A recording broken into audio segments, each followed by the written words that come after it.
বেঙ্গলিশ ডেসক্রিপটিভে তোমাদের সকলকে আবারও একবার স্বাগত জানাই। আমাদের আজকের সংবাদ প্রতিবেদনের অতিরিক্ত গুরুত্বপূর্ণ বিষয়টি হলো কলকাতায় বিল্ডিং ধ্বংস বা পুরানো বহুতলের ধ্বংসস্তূপ।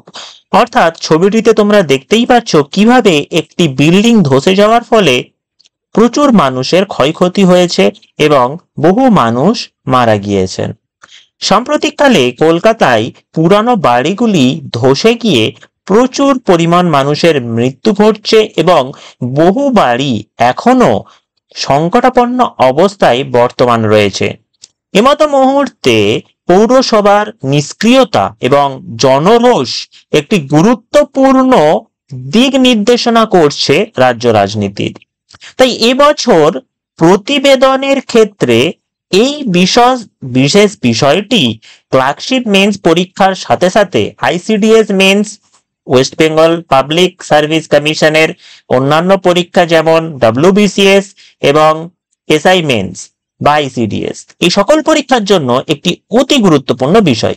চলো আমরা দেখে নেই কিভাবে আমরা এই প্রতিবেদনটি রচনা করলে 40-এ 40 পেতে পারি। চলো দেখে নেওয়া যাক।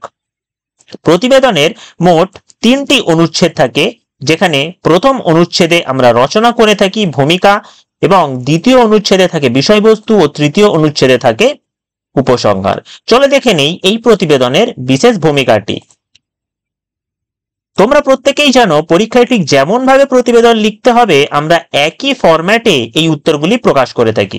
আমাদের আজকের প্রতিবেদনের শিরোনামটি হলো ধ্বংসস্তূপ, কারণ একটি বহুতল ভেঙে যাওয়ার ফলে সেই স্থানে তৈরি হয় একটি ডেব্রিজ বা ধ্বংসস্তূপ। তাই এমতো পরিস্থিতিতে এই শিরোনামটি একটি অতি গুরুত্বপূর্ণ শিরোনাম।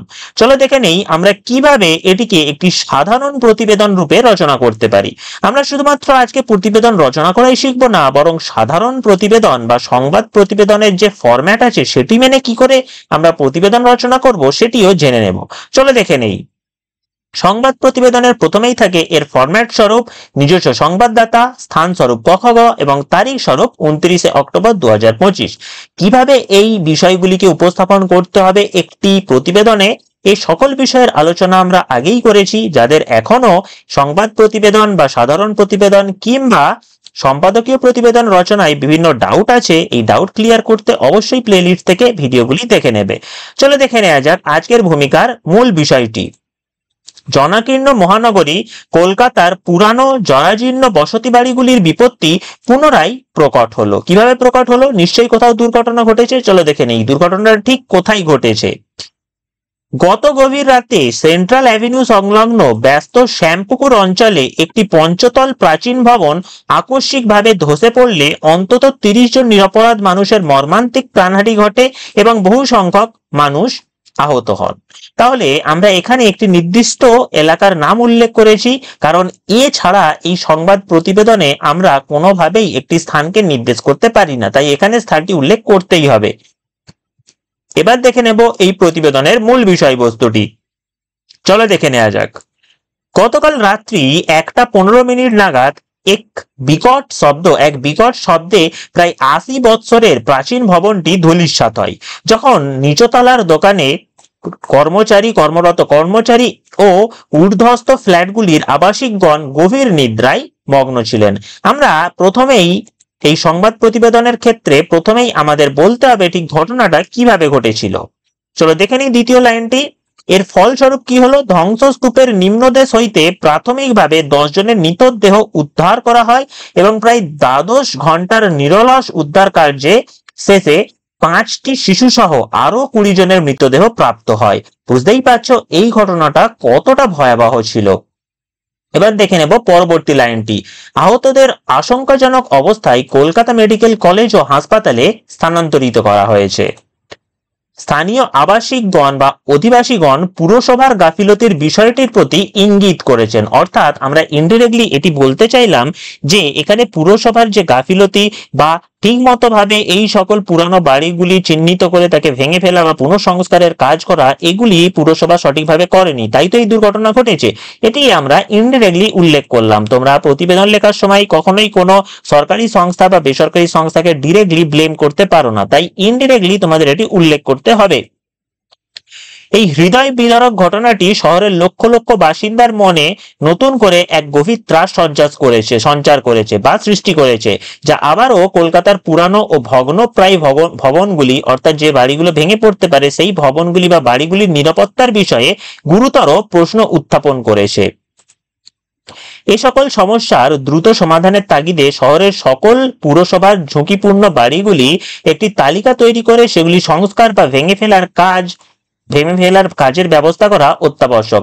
অর্থাৎ আমরা এখানে শুধুমাত্র প্রতিবেদনে বিভিন্ন সমস্যা উল্লেখ করছি না, বরং ঘটনাটা কিভাবে ঘটেছে, তার ফলশ্রুতি কি হয়েছে, বিভিন্ন সমস্যা এবং তার প্রতিকার সকল বিষয় সম্পর্কে আলোচনার মাধ্যমে এই বিষয়টিকে সফলভাবে উপস্থাপন করতে সক্ষম হলাম। আর আমাদের প্রত্যেকটি প্রতিবেদনই পাবলিক সার্ভিস কমিশনের গাইডলাইন্স মেনে রচিত হয়ে থাকে, তাই এগুলি যেমন তথ্য সমৃদ্ধ হয় তেমনই গুণগত মান দিক থেকে শ্রেষ্ঠ হয়ে থাকে।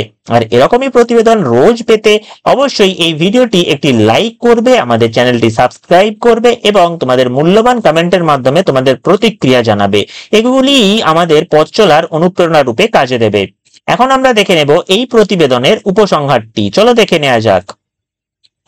এই ধরনের মর্মান্তিক দুর্ঘটনা রোধে নিরাপদ, সুপরিকল্পিত এবং শহরের পরিকাঠামো ও পরিবেশের সাথে সামঞ্জস্যপূর্ণ বহুতল নির্মাণ এবং বেআইনি নির্মাণ কার্য সম্পূর্ণরূপে বন্ধ করার নিমিত্তে প্রশাসন এবং বাড়ি মালিকদের আরো দ্রুত ও কঠোর পদক্ষেপ নেওয়া জরুরি। তাহলে একটি মাত্র লাইনের মাধ্যমেই আমরা এই ভূমিকাটিকে সম্পূর্ণ করলাম, যেখানে আমরা বাড়ি মালিক তথা প্রশাসনের সক্রিয়তার কথা উল্লেখ করেছি। তোমরা বুঝতেই পারছো এই প্রতিবেদনগুলি সম্পূর্ণরূপে প্রিসাইজ হয়ে থাকে এবং এগুলি যথেষ্ট সংক্ষেপিত, যাতে পরীক্ষায় সহজেই কমপ্লিট করা যায়। আর প্রতিবেদন রচনার সকল বিষয় সম্পর্কে আমরা আলোচনা করেছি এই ভিডিওটিতে, যেটি তোমরা প্লেলিস্ট থেকে পেয়ে যাবে। সারাংশ রচনা করতে হোক বা বঙ্গানুবাদ রচনা, যে কোনো বিষয়ে তোমরা যদি মহারথী হয়ে উঠতে চাও তাহলে অবশ্যই এই ভিডিওগুলি দেখবে এবং তোমাদের লাইক, সাবস্ক্রিপশন এবং কমেন্টের মাধ্যমে নিরন্তর আমাদের পথ চলার অনুপ্রেরণা বজায় রাখবে। তোমাদের সকলকে একটি মাত্র অনুরোধ, আমরা বহু রিসার্চ করে এই ভিডিওগুলি বানিয়ে থাকি, তাই আমাদের প্রচেষ্টা সফল হবে তোমাদের সফলতায়। আর তোমাদের লাইক, সাবস্ক্রিপশন এবং শেয়ার করার মাধ্যমেই আমরা নতুন আরো গুরুত্বপূর্ণ ভূমিকা বা বিষয়গুলি নিয়ে আলোচনা করার জন্য অনুপ্রেরণা পাবো। তাই আমাদের পাশে থাকবে এবং একসাথে এগিয়ে চলো। চলো দেখা হচ্ছে পরের ভিডিওতে খুব তাড়াতাড়ি। Thanks for watching dear students, have a nice time, good bye everyone.